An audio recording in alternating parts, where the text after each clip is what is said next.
Hi, this is Hannah and Aly. Thank you for joining us today. This is the second part of our Roadmap Fuel webinar series, where we explore the three main inputs into a product roadmap: demand from your customers, internal teams, and the market. This is Aly, and we've got a great mix of people with us today. We have product and leadership teams, as well as internal teams like customer success, support, and sales. We'll be walking through the roles that each side can play when it comes to making great product decisions. So whatever your title, we recommend watching the webinar, then sharing this with your teams to explain the benefits of team feedback. Then you can come up with a plan together for how to harness the power of your demand data. Great, thanks, Aly. So here's the presentation we put together. Feel free to fire questions at us throughout, and we'll run the Q&A session at the end. Perfect. So we will start off with a brief introduction into team demand, and then we'll give you a quick summary of the risks of collecting feedback in the traditional ways. Then we'll dive right into actionable insights, where you will learn how to manage team feedback, ideas, and feature requests, and what to do with that data once you've collected it. And finally, we will go over the golden rule of road mapping at the end, so be sure to stick around for that. So first, we'll have a quick introduction to what team demand actually is and why it's so important for SaaS organisations to have a good process in place when it comes to collecting feedback from the team. So as a SaaS company, you'll be very familiar with being asked for product improvements, and this information is expressed in a few main ways. Your team might ask for feature requests. Can your product do X? Can this button be blue? They'll give you feedback, which tends to be less specific than feature requests. It's often an expression of emotion or opinion. They'll give you great ideas. And finally, they'll always have insights into behaviour, market opportunities, or new product directions. And for many SaaS businesses, this data is received quite ad hoc. It's across systems, it's in spreadsheets or forums, and that means it quickly becomes out of date and irrelevant. But if you follow the simple tips we're going to go through shortly, you can really harness that data effectively. And if you do that, the rewards are absolutely huge. So that's what we mean by product demand. As we touched on in the introduction, there's three main inputs into your roadmap: demand from customers, teams, and the market. And each group has its own segments as well. So in your organisation, for example, it's likely you'll have leadership, sales, customer success, support, engineering, product, just to name a few. There's also functions like marketing that'll span across the company.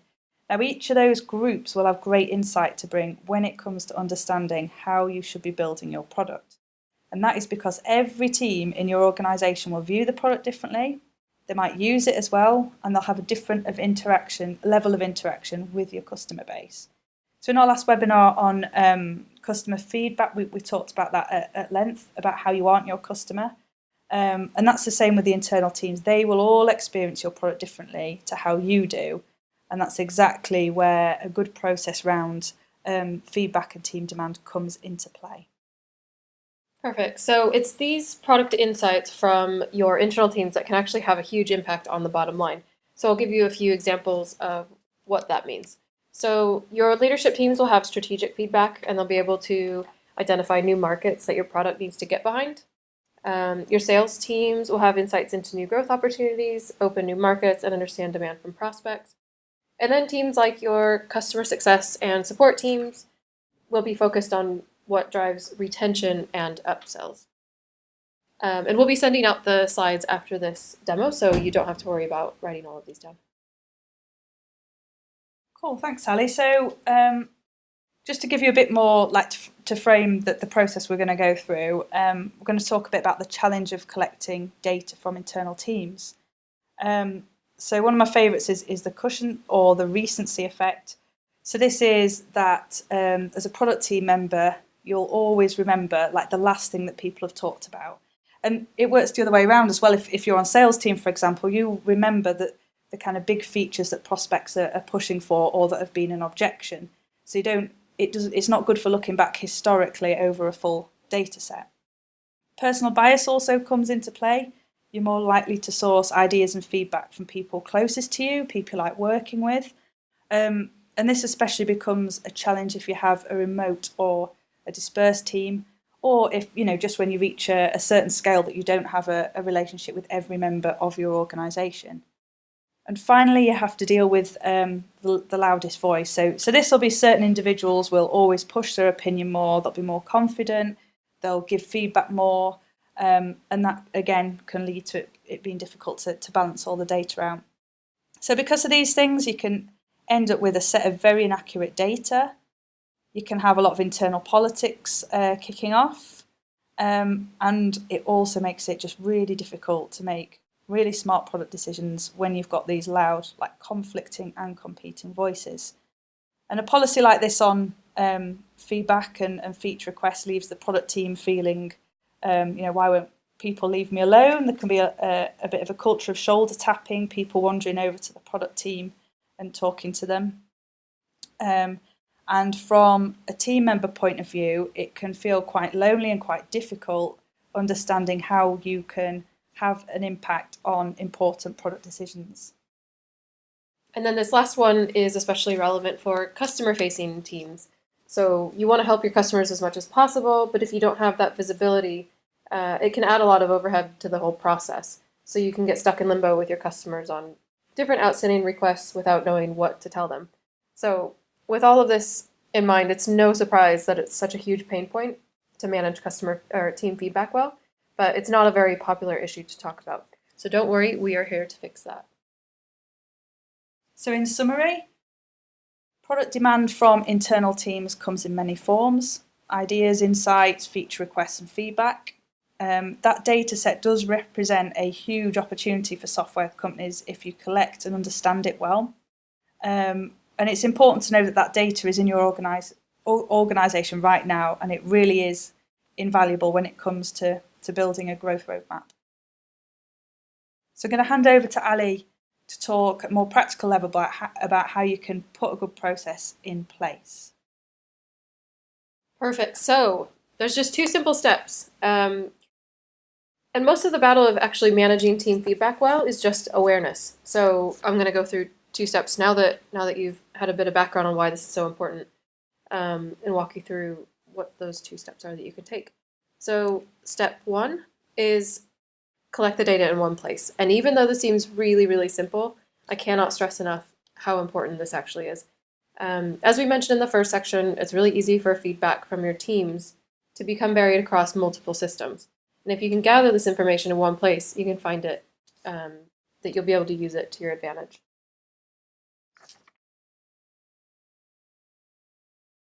So how you choose to do this will depend on your current process and the size of your organization. This might be something as simple as a Google spreadsheet, an online form, or an email address that people can just send their feedback into. But for larger organizations, we recommend using Airtable, which is a database, or something like Receptive. As a product manager, simply having one source of truth for team demand is a huge time saver. It removes all the shoulder tapping that Hannah was talking about and the pressure from departments pushing for features. And then if you implement our second tip, it'll help even more, so we'll go into that in a minute. And then from a team perspective, when you have everything in one place, you know the one way that you should submit requests, and you know that the product team will actually be considering your ideas, which can be a huge relief for you guys. So at Receptive, we gather prioritized demand from our teams through an open channel, which is Receptive, and they can access it at any time. One tip on this step is you should definitely consider opening up this feedback portal to your internal teams. And there are 2 reasons for that. The first is prioritization. The data is really hard for your product team to use if you don't understand the relative importance of each request. So things change all the time, as you know, especially in sales. So having the ability to keep your data fresh for the product team is really, really important. In Receptive, this is done automatically, but in a spreadsheet or Airtable, you can simply have an extra column where you have your teams order their features by weight or importance. And then the second reason to open this up to your teams is so they can see everybody else's ideas, and there's like a cross-pollination effect. And yes, I'll use any excuse to involve bees in a presentation. So in order to generate buy-in from across your teams, let them see everybody else's requests, add their feedback, and then do the prioritization or weighting. And this helps the product team because they get that prioritized data, and it generates buy-in from all the teams because they're basically being forced to see things from your perspective, from the product team's perspective. So if you're on the product team, go ahead and sign up for a Receptive trial to see how it all works in there and how you can apply this to your company. And if you are on another team, you can start this process today by talk to your product team and ask them, how can we make your job easier? Where, what, and how would you like feature request information to be provided? And they will absolutely love you for this. So the second step to managing team feedback is to communicate well. This is important because teams often feel like communication is a one-way street. In our last webinar, we talked about this a lot in the black hole of customer feedback. And it's the same with your internal teams. If someone is giving you feedback, make sure they don't feel like it just disappears into a black hole. So there are 3 main things that you can do to communicate better. The first is to share a high-level roadmap and release log. This means teams don't have to wait for a product meeting to know what's going on, and it empowers them by giving them a way to access the information as they need it. This can especially be beneficial for sales and customer-facing teams. These are our roadmaps in Receptive, or you can use a spreadsheet for this, or something like Trello. The important thing is that everyone understands what you are using and how to access it. The second way to improve communication is to share the current status of all requests. So if a new piece of feedback comes up quickly, for your customer-facing teams, quickly having the ability to search what's already been requested prevents duplicate data. It allows them to prioritize, and it allows them to self-serve, so they can find what they need without interrupting the product team. Again, this is what you see now is how we do this in Receptive, or you can just use a spreadsheet. And the key here is to think about how to tie updates into the process that you already have between your teams. And finally, the third way to improve communication is to notify team members as our ideas are reviewed and updated. So by being proactive in your approach, you'll find that it becomes way easier to say no to requests that don't align with your strategy. And this is how it works in Receptive. Our updates go out automatically anytime they're reviewed by the product team. But as with the other points, think about how this would work best in your organization and build a process around it. And it sounds like a lot of work, but the benefits will be transformative for your company. And you can see we have some case studies to show what this process has done for our customers. So to sum that up, a simple process and some transparency creates epic alignment across your whole organization, especially when you need to say no to specific requests.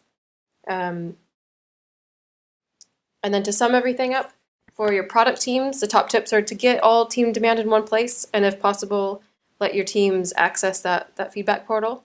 Share a high-level roadmap and release log, and communicate well. Make that communication a two-way street and set expectations for what's going to happen. And then for your other teams, go to your product team and agree a feedback channel, understand with them how you can be updated, and accept that not everything you ask for will be delivered. Thank you, Ali. So this final section is about how to act strategically by balancing all that different demand that you get from your internal teams with the feature requests, ideas and feedback from your customer base. To tie this all together, let's look back at the demand cookie pie from the start. As we've talked about, all of these different teams will have different demand and pull on your product, and that's not even to mention all these different segments that you may have in your customer base. I hope that we've got across today that if you get this demand data in one place and you segment it, then you can really understand and use it. If it's all mixed together, all of that great feedback and those requests end up in a huge list, and that doesn't really tell you anything. The insights are in there, but you simply can't get to them. And the segmentation is so vital because of strategy.